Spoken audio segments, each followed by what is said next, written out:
everybody. Welcome again today. This is Sunday, and I am meeting today with someone very special from Augusta Nation, and I'm going to let him tell you a little bit about himself, his name, where he's from, and a little bit about his childhood and what brings us together today. We'll go from there.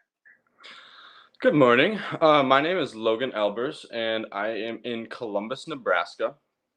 I started lawn care landscape industry when I was in high school. My grandparents would drive me from lawn to lawn when I was 14, 15 years old. When I was 16, I got a truck and started mowing on my own, doing little projects here and there. And I grew into, a company. I grew up and eventually got another truck, and then eventually got an employee, eventually got some good mowers and some things like that. And then just kept rolling with that. After a few years, graduated high school, of course, into COVID, and then found Mike, found Augusta, found all the wonderful people here, and it's been great since. It's really just been a long journey of mowing and things like that. Yeah. And that, everyone, is it in a nutshell, so we're going to Yeah. break it down. Yeah. First of all, do you mind me asking how old you are? I'm 21. You're 21, and you started your first lawn care business at 15? 14, 15, yeah, with the help of my grandparents, of course. Gotta love those grandparents. That's fantastic. Yes. So they drove you around. Yes, they did. From house to house to mow your lawns. What people? Yes, indeed. I couldn't have done it without them. So do you have siblings? I do have a half-sister, Sierra, who I love to hang out with. She's 16. She occasionally will help me go shovel snow when we get a big snowstorm. Wow. Loves to help me out with whatever she can too. So did you live with your grandparents when you were a teenager? I did. I've lived with my grandparents my whole life. They've raised me up. They've helped me out as much as they can, all throughout high school, especially with the business as much as they can. Great. I would love to hear about their opinion on all of this in a little bit. But how did you first hear about Mike? Oh, so that's a great question. So it was probably, March of 2020. So right when COVID started. Excuse me. I had I want to say graduated high school, but really high school got canceled. My senior year of high school was canceled. And, in my eyes at the time, it was perfect because school got canceled, and right into spring rush, I could just go out and I could run my business. I could have my crew go out. We could make some money and have a good year. I didn't have to worry about only being able to work 4 hours out in the field after 4 p.m. So I would, that happened. School was canceled. I got out. I was really set on running the business and growing really fast and really hard in 2020. And I actually had someone who I brought on as a team member who was kind of on track to be a manager, who said, have you heard of Mike Andes? Because at the time I was digesting a bunch of business stuff and media, learning how to run a business better, how to manage better. And a part of my team mentioned Mike Andes. I was like, I've never heard of Mike Andes. So checked him out and watched all the videos and immediately just started, this was exactly what I wanted. It was somebody who really knew business and lawn care. So was perfect for what I was doing, my situation. So I really just immediately started diving into the content, and I learned a ton because a lot of what he had to say about being a solo operator or an operator with, 4 or 5 employees who just not profitable company, really growing, never having any money. All of that really resonated with me. And from there, took a lot of what he said and implemented it right away. It would have probably been 2 months later after first watching Mike, listening to the content, that we implemented our first CRM, Service Autopilot. We dove right into Service Autopilot. Wow. And then probably 4 or 5 months later, we implemented P4P. And then 2 months later, joined Augusta. So it was kind of a perpetual thing leading right up to that. Yeah. What do you think it is about you that makes you not afraid of risk or challenge? That's a good question. Honestly, I think it has a lot to do with my position in life, right? I'm 21. I have supportive grandparents and family who support me with what I choose to do. And I'm not afraid of taking risks because, frankly, I don't have a lot to personally lose when it comes to being able to make decisions and move forward in life, in business, and in community. Um, I don't. Well, eventually I will, but right now at 21, I'm not supporting a family I'm devoting a lot of my time and attention to, which eventually I would love to, and I will. But right now, it allows me a lot of time to focus on growing the company and focus on the people around me, focus on Augusta, and really making that what my sole purpose and what I'm doing right now is. So at that time, I believe we had franchised, but we were just getting into it. So how did that come to your attention, and what made you to want to join? Yeah, so really, I think Columbus we joined at number 64, and 64 is right in a time where you had quite a bit of practice at it, but we were still learning quite a bit, and I think now we're about double that number of Yes. franchises, which is wonderful. So I think one of the big things that made me join was over 2020, the year I was kind of talking about. I made a ton of progress developing my business. I mean, CRM systems, that all of that brings is incredibly changing to where your business will end up, as well as P4P. That is a revolutionary concept for any business to implement. So both of those massive changes we went through in 1 year, I think the real big kicker was, okay, I sat down and I guess I was probably up for hours or days, and I thought, where do I want to be in 5 years, in 10 years with what I'm doing? Do I want to have a business, one location that does maybe $1 million, profits out 200, 300,000, just like the Bellingham shop does? Okay, that's a Right. great business. And I thought about it, and I just realized that the way I've been doing all of what I've been doing has been focused on what I personally am able to do. I didn't have any framework of a team besides the employees I had working, underneath of me. I didn't have any support that I could reach out to for people who knew the right answer to questions that I'm asking, or questions I will ask in the future.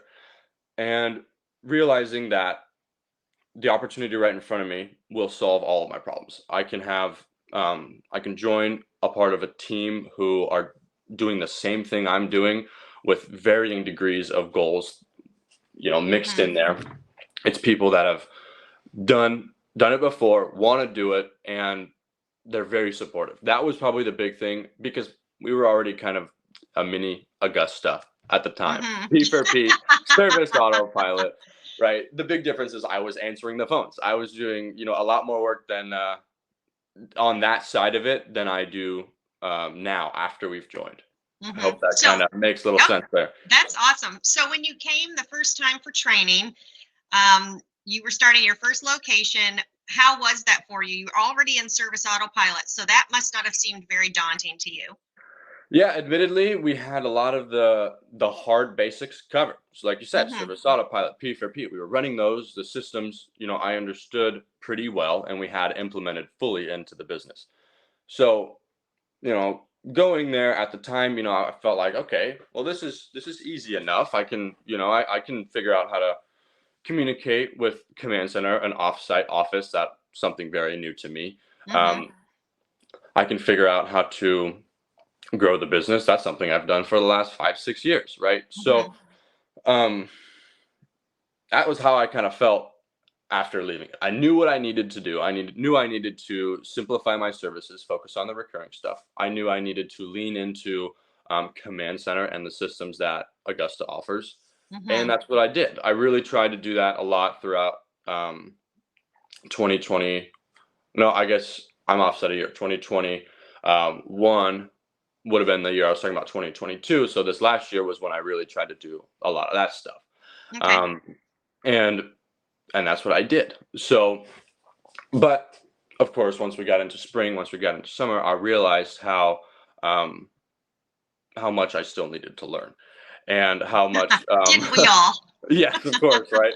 I realized how much really what I needed to do to make Mm-hmm. all of the tools I was given with Augusta, plus the team and what I've built in the past, how to make them work together and how to Mm-hmm. push them both forward together. That's what I really learned within the last full year since training. Really, since joining Augusta, that's been my big learning. Uh, yeah. So did you use full service with Command Center right from the beginning? We did. So Command Center was doing all of our payroll stuff. So running our P4P calculations and payroll projections. They were putting our jobs on the schedule, billing our customers, dealing, talking with customers, resolving any issues and things like that. So that was a very big help because a lot of that took up, that probably would have took up 80% of my time before um, having Command Center as a resource to help me with that. So yeah, Mm-hmm. from the beginning, right on full service. Okay. And how did you feel about them taking over? Say, did they do your emails for you? They did. They did do a lot of my emails for me. You've been in business for a few years, so did you already have the mentality like, oh my word, this is my baby, I'm afraid to give this up, even a few years in? Yes, absolutely, absolutely. I felt that way. I felt like, there's no way that somebody else who's in Washington is going to be able to solve this Right. problem as well as I'm going to be able to solve this problem. I can do it, and I know exactly how to solve it. Right. Um, so that was a difficult mentality Yes. to get past. But I've gotten over that by realizing that, okay, Command Center will be able to do it 80% as good as me, 90% most of the time, right? Yep, 80% that's the worst case rule. scenario, Yep, right? 80%. Yep. Hmm. Do it 80% as well as me. A manager running the location, running Columbus, will do 80% as good as me, and Hmm. that is good enough. I will be able to live with that. And that is what makes a Hmm. successful location. A successful Augusta location is everything being done to the best of your abilities, even if it's not as good as I can personally Hmm. do that. Where did you learn that 80% rule? Um, Over the years, a lot of business books. I don't remember exactly. I want to say it was Tim Ferriss. Tim Ferriss was taught me a lot about don't run like crazy 90 hours a week. That doesn't make sense. You need to Yes. prioritize and execute. That's a Jocko line. I learned really how to do that through listening to a lot of people. It's about effective execution of whatever decision needs to be made. And that was one big thing that I really tried to do. And I still try to do. That's awesome. So, this first location, if you were to start over again, would you do anything differently? It sounds like you did things pretty well. Well, so that's where I'm in a unique situation because I am doing it again. I'm going to Grand Island, Nebraska, which is about an hour and 15 minutes from here, and I'm actually rinse and repeat again. I'm starting up a second location with the same goal of as Columbus's. I'm going to try to build it up quickly and put a manager in place in Grand Island and move on to the next one. So, in a way, I'm excited to actually be able to execute on this question here.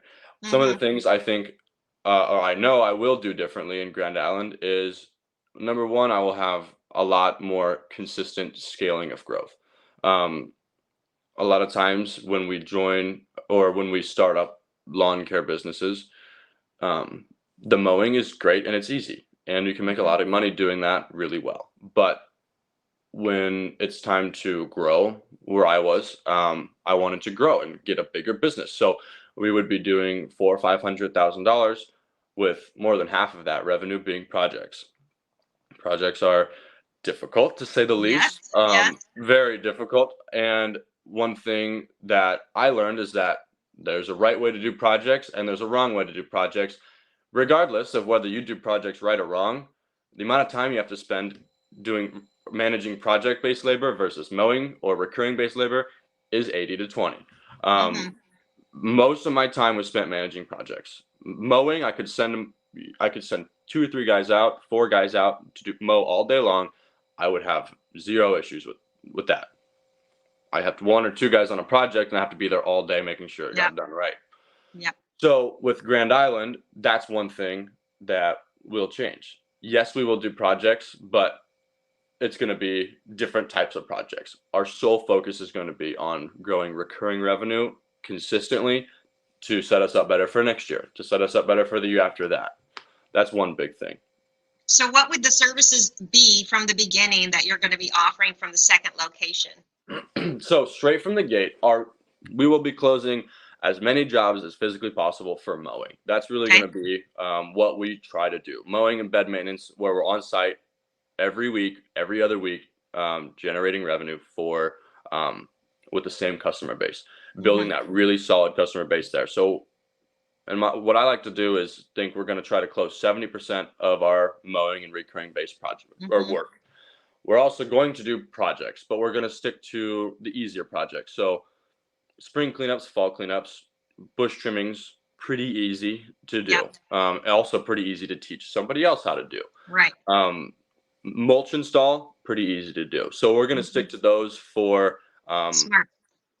simple enough services that we're going to stick to. With those right there, we should be able to grow quite a bit and consistently going into the year. So However, sorry, go ahead. I want you to finish that. However, if necessary, and we can't get enough mowing customers, we can't get enough cleanup customers, we will do small projects. So maybe a little bit of rock work, but nothing to the degree of retaining walls and paver patios. Never mess around with that again. Well, you went really quickly from the first to the second. So what was your revenue at the first one before you decided to go into the second one? So that is something that I think I did a little bit differently than most do or should do. Columbus in 2022 did about 400,000 in revenue. The year before that, we did a little more, about 450. Well, it was about 500 we did.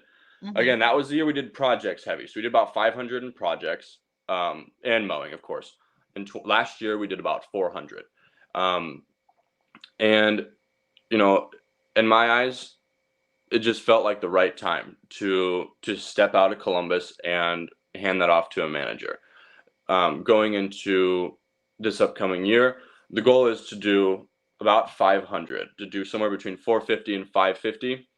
The major difference being we won't be trying to grow like crazy as we have been in years past. So Columbus is going to turn, once we reach our capacity in Columbus, we're going to turn on the profit knob and try to make some money in Columbus, which is something we haven't done a whole lot of in the past because we've been consistently growing. Right. So Columbus will turn on the profit knob and Grand Island will be in hyper growth mode. So we can keep running in Grand Island and really try to grow that one up. What would you say the radius is on that first one? Well, Columbus is only a town of about 27,000 people. So you can drive, 3-4 miles, 5-10 minutes and be from one side of the town to the other side of the town, top to bottom, left to right. So really we only service 5-mile radius. That's about as much as we service. Doesn't get much bigger than that. Same for Grand Island. I think Grand Island is about 55,000 people. So we're going to only service the 6-7 mile radius, just enough to fill the whole town. But we're not going outside of the town for anything. And so what about in those territories, are your routes pretty dense? The first one, and are some of those customers all the way from the beginning, some of your seasoned older customers? Yeah, some of them are from the beginning, back when we were Logan's Lawns. They've been with me since maybe I'll push mowing with my grandparents. So it's kind of nice to have that. But the nice thing about having a small town like we have here, where you've got somewhere between 25 and 50,000 people, is that, the routes are pretty dense. Typically in Columbus, we can't drive more than 30 seconds one way and be at our next customer, no matter what. So that makes it really nice because we don't have nearly as much downtime driving up and down a highway back and forth. Our crews can be on our customer's property for 80% of their day, which allows them to make more money and everybody, and it allows the guys to be a lot more efficient out there in the field. So let me go way back a little bit. Your grandparents seem to be incredibly unusual people. Number one, I would say they're very caring, loyal, the kind of people that obviously took you under their wing and raised you. So when they hear you talking about these things, can they sit across from you and go back and forth, or do they just listen? How was it when you were younger?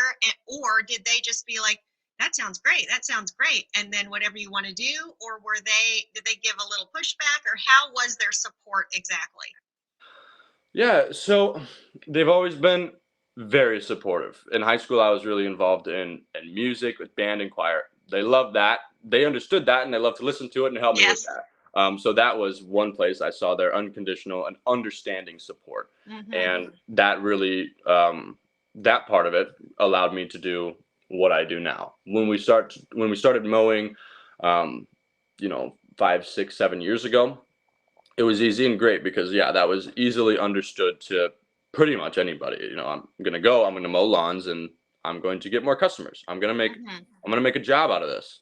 So that's what I did. I made a job out of it, and they understood how to make a job out of what we were doing.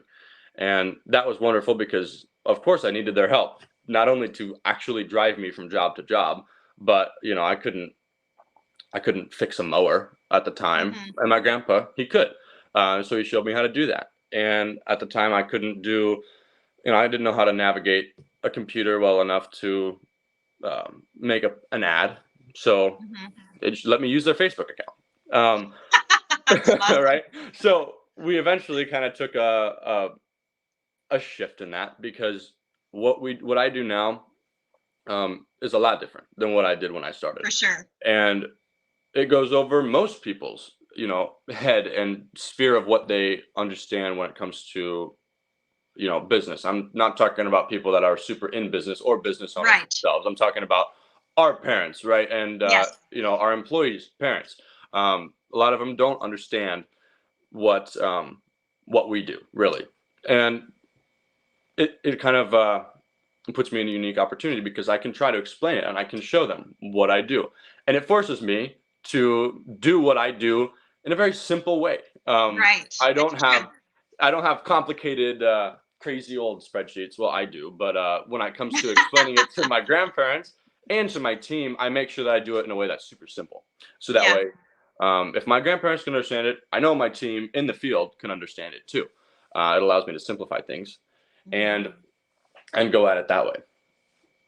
What kind of student were you? And were they expecting you to go to college? Yes, absolutely. So I was always a really good student. I love school, honestly. Throughout middle school and high school, I was a 4.0 student. I was in all the accelerated classes, and I loved it. It was great because I could apply what I was being taught. I would, input what I knew into a function, and then I would come out with the result. It was great because it was, in a way, it was easy. There's a desired outcome for exactly what you're trying to get, and that worked well for my brain and for what I was good at. Um, you know, once I had a company that was doing $200,000 or $300,000 as a junior in high school, I kind of started to realize like this is something. I mean, it's not just a job anymore. It's not nothing. So then high school was canceled my senior year, and I was going to go to college that fall. I thought, For what? well, what's that? What were you going to go to college for? I was going to go to college for business. So Okay. just learn more about business and how to run and how to manage a business, which nicely enough was what I was doing at the time anyway. Yes. So If you did that now, you'd be very bored. yeah, yes, exactly. So that's what I did. I took a semester at our local community college in the fall of that year. Um, it was good. I learned some stuff that I still use, like basics of accounting. I learned some things about management, marketing, some things that were interesting. However, most of my time there, I was bored. I really felt like, and maybe it was the fact that it was, a college that wasn't super catered towards business, that wasn't pushing me. And you've already lived it. You've already Right. experienced it. It's just called Exactly. college. It was a different caliber of knowledge that I was getting there. That a lot of it I had already learned from my experience doing what I had done throughout high school. Um, So yeah, I did go to college, and then for a semester, and then I didn't go back for a second semester because I thought that what I was doing with the business was going to, um, so to speak, bear more fruit. It was going to be more rewarding in in my life than going to college would be. Because either way, I was gonna get out and go do a job, or get out and go run a business. One way or the other, I was gonna go do one of those two things. So I just kind of cut that time out and ran a business anyway, Awesome. right Was that ahead. So disappointing? Was that disappointing to your grandparents? it was because they'd always wanted me to go to college because I was good at school. It felt like Right. the best next right step to go. And admittedly, it would be a great step to take going to college. Um, but as I'm sure you see and everybody else sees, that the world is a lot different than it was when 50 years ago, the absolute sole best thing you can do was go to college, or Hmm. do something like that from an academic perspective. Hmm. Now, that's not necessarily the truth. You don't Right. have to go to college to be successful. You don't have to, um, yeah, really, you don't have to go to college to be successful in any degree. You don't have to. Um, I went to college for a semester, but really it wasn't much. Definitely didn't graduate. So I don't consider myself having gone to college, but I would consider myself on a successful path, Hmm.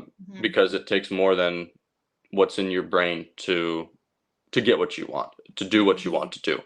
It takes other factors, determination.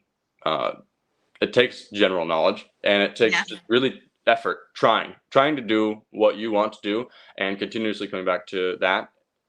And eventually, if you keep trying, you're going to out try the person next to you, and you're going to out try the person next to them, and you will come out For in sure. front.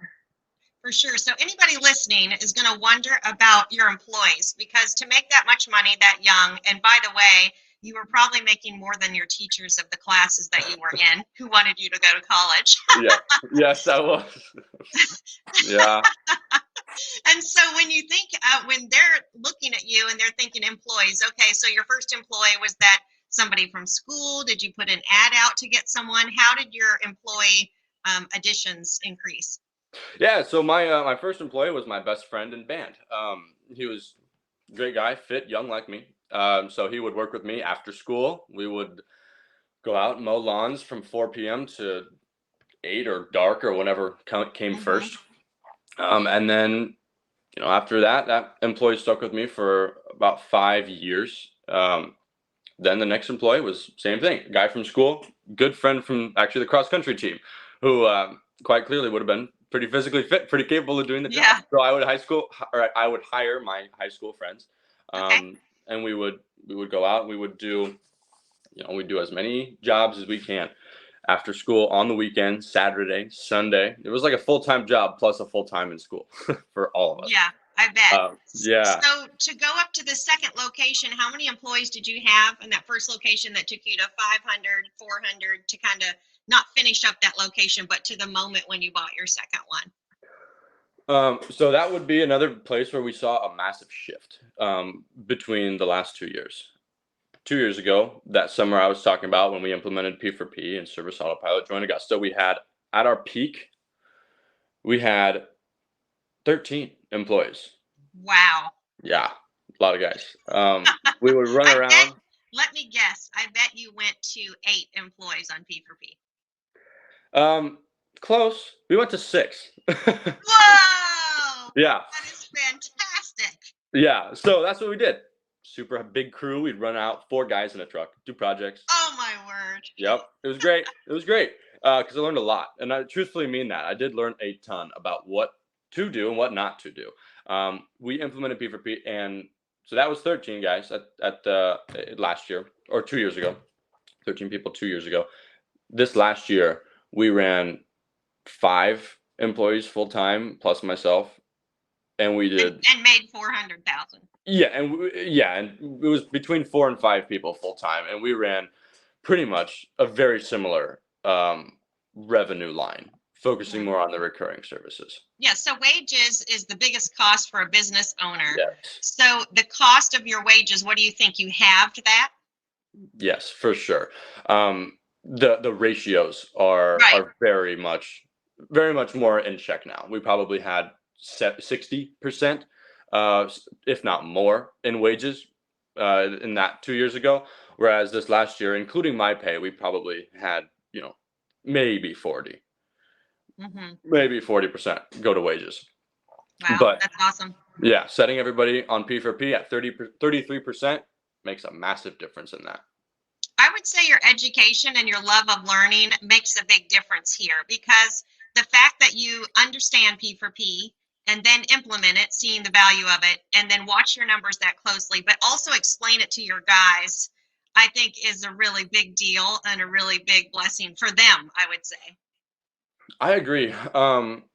You know, one of the fun things that I do is I move fast at everything. Um, we within 6 months of learning about Mike joined Augusta. Within within a year of joining Augusta, we started a second location. So I move fast, and people around me know that, and that's a Love it. wonderful thing. It's great. But It is one a of the wonderful biggest thing. it is great, and I love it. I wouldn't have it any other way. Truthfully, one of the things that comes with is being able to very very clearly explain what's going on to anybody around you at any point in time, because there are people in place in my companies that are 100% integral to what we're doing. And if I can't effectively explain to them why they're doing what they're doing, then what's the point of it? They're not gonna, Mhm, it doesn't matter, why they would be doing something if I can't explain it. mhm. Next And question from somebody is going to be, did mhm. you choose from that group of people another general manager, or did you advertise separately? So I was in a fortunate enough position to be able to pick from the people I had in my team. I had an employee, his name is Brandon, who had been with me for 2 years or so. So he had seen the 13 employee craziness. He had seen Mhm. all of the changes we implemented. Every single one I just talked about, he was here for that. With that, he's learned a ton along with me about what a successful business looks like and what a not so successful business looks Mhm. like. So I pulled him from the field. We went to training in Washington again about a month ago, conference a month and a half ago, and he's been doing great. He's been really understanding all the systems that we talk about at Augusta and in the lawn care industry. So I was fortunate enough to be able to pick from that. I don't know if that's going Mhm. to be the case in the future. Um, Right. However, that was a really beneficial thing to be able to Mhm. pull from somebody in the field. Now, is he going to stay with that location and keep it stable and not grow, but try to maintain? And are you moving to the first one or the second one, or vice versa? What you said was correct. Brandon Okay. will stay in Columbus here. He will build Columbus up to capacity, then turn on profit. I will move to Grand Island. I will grow that location from the ground up. And my hope is that I can find somebody there right away that will be Mhm. in a similar position to Brandon, where I can begin to teach them straight from zero and they Right. can build up to 100, 200, 300,000 with me. And they will eventually take over managing that location as well. Mhm. Something I can see that would be a challenge, and how do you plan to address, is keeping everything separate because they're two different franchises, they're two different businesses, two locations. Are you going to be sharing employees or trucks or that kind of thing, or are you trying to keep it very separate? That is a great question, and that was something that was difficult to understand. Was that Yes. I needed to have them completely separate. There was Yes. there, I can try my hardest to make sure that Brandon has everything he needs in Columbus, and I can make sure that I have everything I need in Grand Island, and I can try to make them work together. But in reality, I need to get out of Columbus. I need to get out of Brandon's way because what Brandon needs is to run with what he's learned. He's learned a Hmm. lot. He knows what's going on, and he needs to do it. He needs to be able to execute on it without me being in his way, because that's all I would be in his way. Um, I will be here, of course, to make sure that he's got what he needs. But if Hmm. Columbus is to run without the owner, which is the goal, Right. the owner, I need to get out of the way. I need to be Hmm. there when things break, but I need to get out of the way. And what that takes, not having the resources in Grand Island that maybe I could steal from in Columbus, a Right. mower if I wanted one, right? Yep. But um, it takes getting out of the way and doing it completely again on my own. Because if I wanted to, I could be dropped in the middle of, I don't know, wherever. Put me in Texas and I could start a location. Yeah, exactly. By myself without any support from Columbus. So the systems work for sure. They do. They absolutely do. So the second location, how much are you planning to do in revenue this year? What are your goals? So I've got a layout of projections because it's very hard to precisely indicate what you're going to do. But I will at bare minimum have 2 employees, at most probably 5 employees. Just of course depends on how well the market responds to my input. And so at a minimum, I expect to do about 225, at the maximum about 450. Wow. Quite a range. However, fully prepared to fall anywhere in between that. Okay. Because it's all based on the data. It's all based on how many jobs you have on the schedule one week will determine, and how far out booked you are will determine if you need another employee and another truck and another mower. It's all laid out by the data. And if you can read the data, it'll tell you exactly what to do next. And that's how I try to grow quickly. But reading the data, it's right there. So big picture, long term, what are your goals? Well, for Nebraska, I definitely want to grow and have at least 8 to 10 locations in Nebraska. Okay. Going on number 2 this year. Ideally, if all things go according to plan, I'd like to move on, hopefully, to the next one in the following year, and eventually start multiple at once. In Nebraska, I want to have somewhere between 8 to 10, maybe 12 locations. And then eventually, I don't know what would lead after that. Maybe I'll end up in another state with, starting up locations there with a regional manager. Right. But in Nebraska, I want to have 8 to 10 locations, maybe 12, and then I want to be the regional manager at those locations. I want to be able to do all of the little, smallish towns, 25 to 100,000 people in Nebraska. I want to be able to have a location at all of those. That sounds really fun, to go and plug and play, and the second one to plug and play, and then just get better and better at it. I think the more reps, it's just going to get easier to open them. That's the goal. Hopefully Grand Island will be a lot easier than Columbus was. Yeah, I'm sure it will be. Yeah. So all in all, you as a person, like spiritually, mentally, physically, you as a person on a whole, do you feel like you've changed or grown by being a part of Augusta? Absolutely. 100% without a doubt. I do. I think I learned a lot about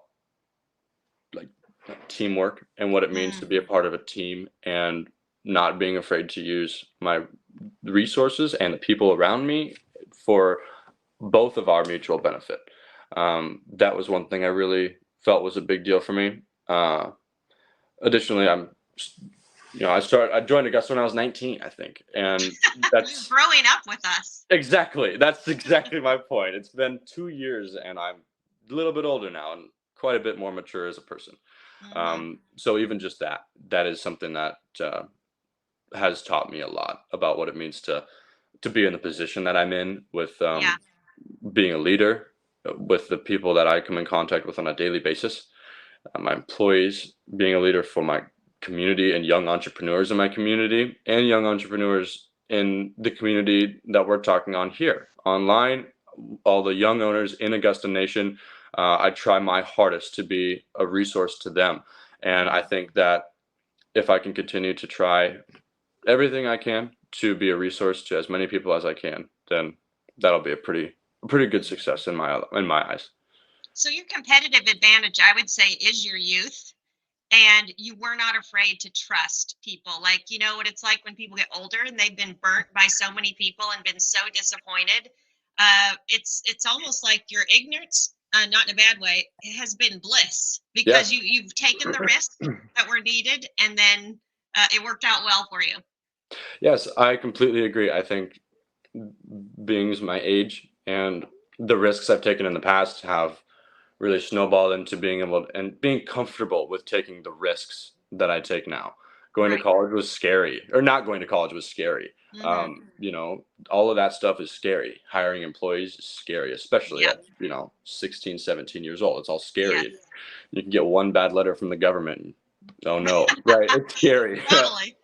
Right, but being comfortable with risk is one thing that has absolutely allowed me to move in the ways that I think we are. Mhm. That's fantastic. So I know you love learning as much as I do. Yes. And so you got to share with us podcasts, audibles, that kind of thing. Like, what's your genre of what you usually listen to? And then a favorite quote, which I know is hard to do a favorite, but a quote, something. Okay. Okay. Well, I listen to a lot of different things. I love audiobooks and I love various genres of audiobooks. Um, I and everyone else will tell you, and that we've talked to will tell you, business books, great, because they are. Um, I love listening to, let's see, just up here, Mark Manson, Tim Ferriss are some of my favorite authors. Hmm. Habit books, but like Power of Habit is one that I really like by Charles Yeah. Duhigg. That's a Hmm. great book, as well as Jocko is probably one of my favorite to listen to Hmm. as well. I listen to his podcasts and his books, and even when I'm just driving, throw it on because Yeah. it's just that mental habit Hmm. of what they say will kind of take effect in your brain, even though you might not realize it. I think. Yeah. Um, I do too. as far as a favorite quote, I would say it'd have to be "Discipline equals freedom" because that's one thing that's really resonated with me. Hmm. It's when there's something to do and you know what it is, you need to do it. You need to execute on it and then reevaluate it. If you execute on what you need to do, then it's done, and then you can move forward from there. From a new position, from a new light, you can move into a different direction, wherever that might be. Once you've done what needs to be done, Hmm.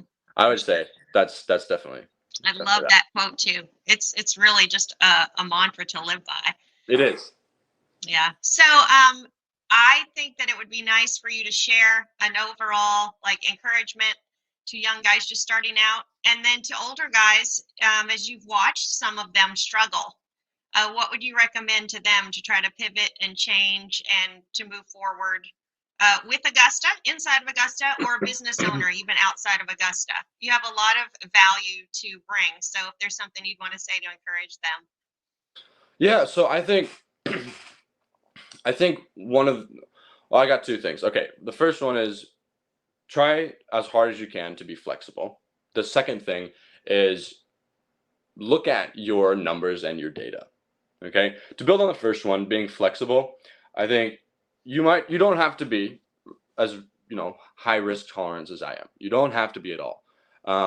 But you should be at least a little flexible. When Hmm. there's something new, be adaptive to it. A new competitors in your market, great. Reach out, say hey, get to know the people in your town. Good relationships with a lot of the local business owners because, well, Hmm.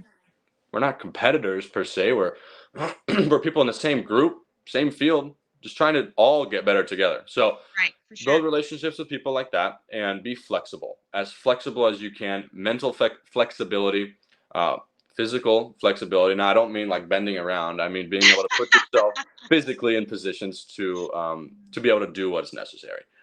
I think would be one of the big ones. The next one would be know your numbers, which I would argue is more important than the first.